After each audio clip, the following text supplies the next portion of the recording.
put it like this. Between 2008 and 2009, I know for a fact I went to the ER more than 10 times between those 2 years. Like, I know I did. And every single fucking time, I would go into the emergency room and they would check me in the back, and they would come back after running only 2 or 3 tests. Oh, Mr. Hunter, this is just a viral infection. You're just having a viral infection. And for me, that was cold word for, nigga, you ain't got no insurance. So because you ain't got no insurance, we gonna do these basic tests. We gonna tell you got a viral infection, and we gonna send your ass home. Like, it's pretty much what it was.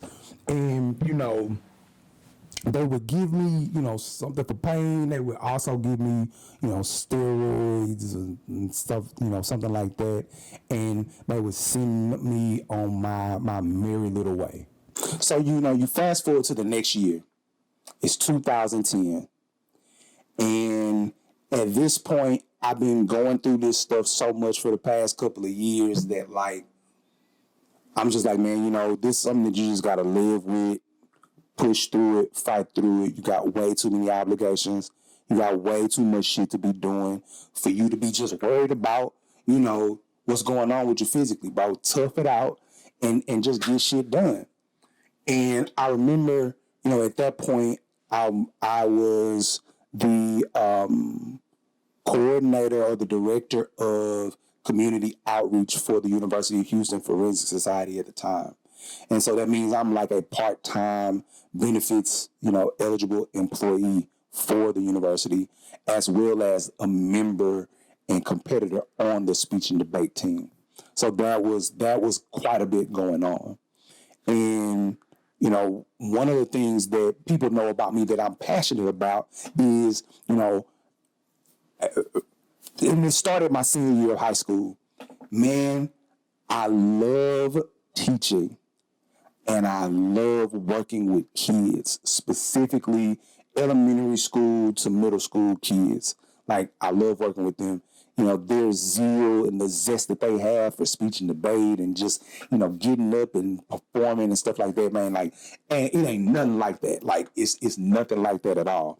And so I was hosting one of the many elementary school speech, debate, and theater contests that we hosted on the campus.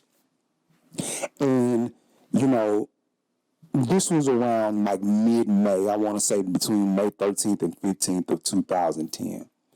And we're hosting this tournament, and I'm doing my regular thing, man. I'm up and I'm engaging with the kids and everybody's having a good time and I'm feeling like crap. Like already, like I'm, my head is hurting, my body is aching. Legs are swollen, all of this shit, man. Like, and I'm not feeling it, but I'm having a tough through. And probably about halfway through this competition, I ended up saying, y'all, I gotta go. I'm not feeling well. My chest, y'all, began to hurt like bad, like literally from like the sternum. Like, that pain was like wrapping around, to my back. And, it was a really, really sharp pain, like just like a sharp shooting pain that was constant. And, that got worse as I, began to take deep breaths.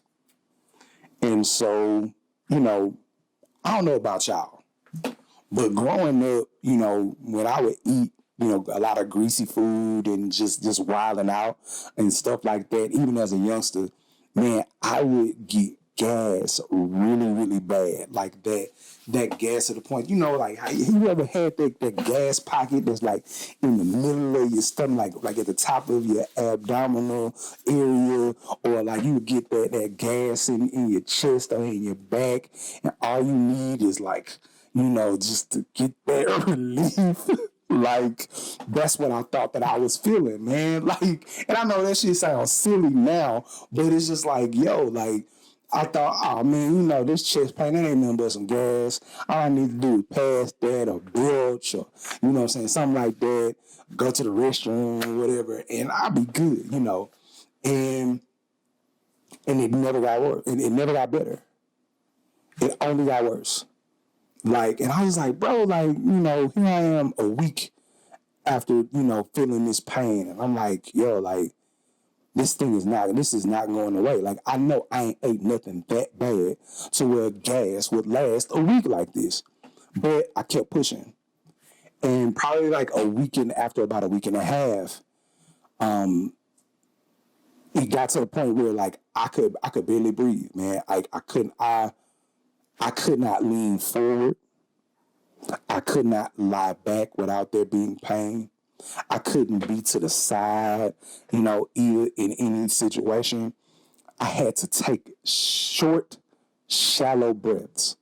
Like any sort of deep breathing, like pain would get terrible. Like I'm talking like felt like somebody was taking a fucking shank and just like digging into my chest, y'all. Like it was bad. I had to sit straight up. Like I had to sit straight up. I had to sit sleeping straight up, which caused like my legs to swell a lot.